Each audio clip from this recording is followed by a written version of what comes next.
میر صاحب کی بیوی بونڈ پلاؤ جو گھر چھوڑ گئی تھی، پہلے وہی یاد آیا۔ بڑی لڑکی قلعے میں تو آپ بہت جایا کرتی تھی، کیا وہاں پر بھی مزے مزے کا پلاؤ نہیں کھایا سیدانی؟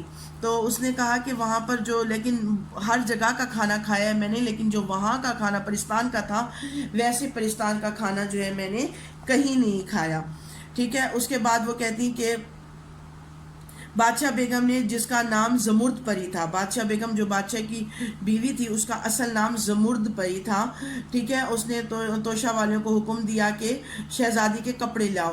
جو ہے کشتیاں کی کشتیاں، تھان پہ تھان آنے لگے۔ کپڑوں گوٹا کناری کو دیکھ کر تو میری عقل جاتی رہی۔ بڑی بڑی رانیوں اور شہزادیوں کے جوڑے دیکھے ہیں، نور بائی کی پشواس بھی دیکھی ہے، جس سے پر جو ہے سیروں یعنی کلوؤں کے حساب سے بہت خوبصورت جواہرات ٹکے تھے، لیکن ان کپڑوں کی نسبت کجا دنیا کے کپڑے کجا پرستان کے، یعنی کہاں دنیا کے کپڑے کہاں پرستان کی آنکھ نہیں ٹھہرتی تھی۔ ریشم اور سونے کی تاروں سے بنی ہوئی، ٹھیک ہے، اور وہاں پر پھر کہتی میں نے جو ہے وہ اپنا ہنر دکھایا۔ ہم تو سب جانے کہ پرستان میں تمہارا نام ہو جائے۔ دل میں تو بہت پریشان ہوئی کہ یا اللہ، اتنے خوبصورت کپڑوں پر میں اور کیا کاریگری دکھاؤں، کون سی وضع کے ٹانکوں کے جو ان کے لیے نہیں ہو، مگر زبان سے کچھ نہیں کہا۔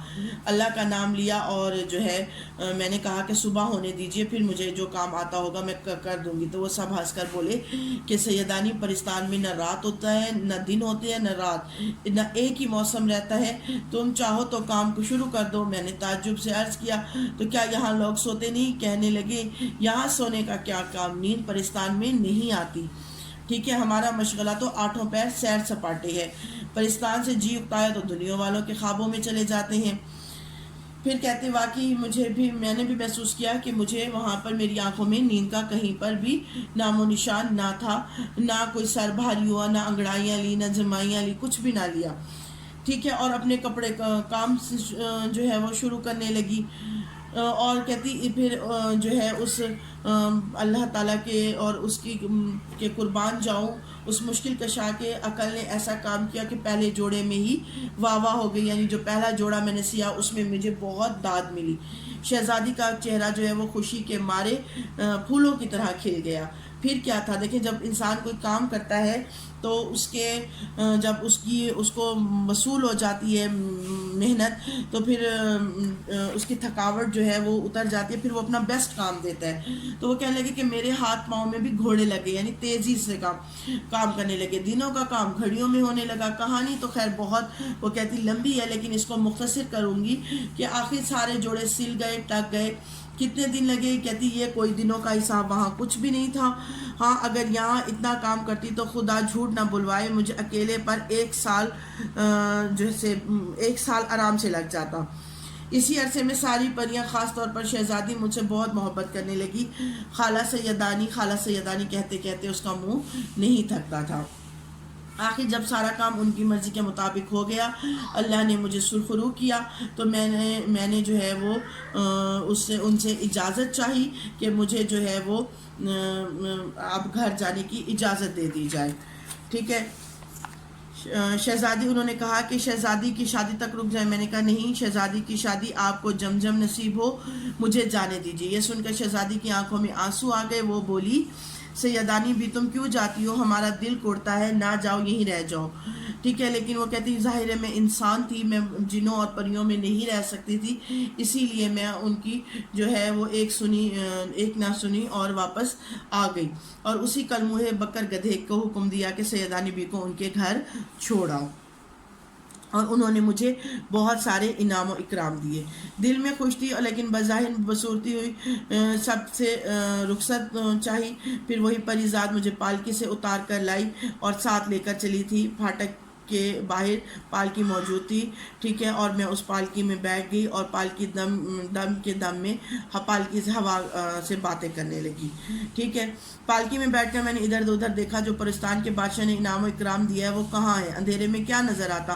ہاتھ سے ٹٹولنا شروع کر دیا۔ ایک کونے میں بہت سے پتھر اور کنکر معلوم ہوئے مجھے، جل گئی کہ موئے جنات تھے نہ دغا دے گئے، ان کے گھر کا انعام و اکرام، خیر جان بچی لاکھوں پائے، یہ سوچ کر کہتی میں نے کہا جان بچ گئی، اسی لیے اس سے بڑا انعام اور کوئی نہیں۔ میں نے چپکے کر کے ایک ایک کنکر اور پتھر پردے کی جھری سے پھینکنا شروع کر دیے۔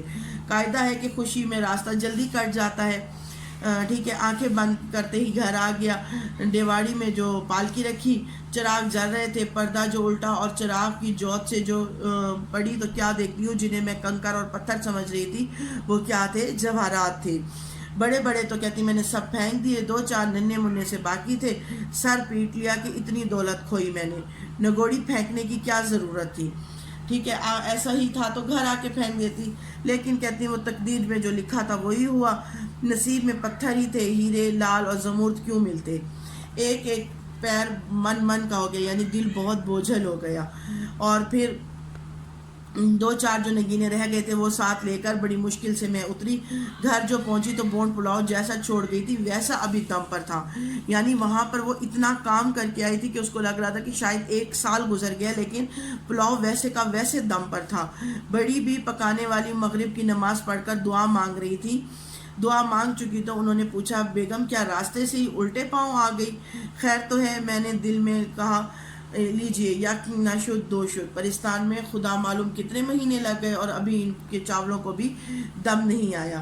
بڑی بھی بولی ہاں بھی بھوک لگی تھی، جی کچھ ٹھیک نہیں تھا، راستے سے ہی آ گئی، اب انشاءاللہ کل جاؤں گی۔ ٹھیک ہے بیٹا، آپ امید ہے آپ کو سمجھ آ گئی ہوگی اس کے تمام مشکل الفاظ بھی۔ اوکے، اللہ حافظ۔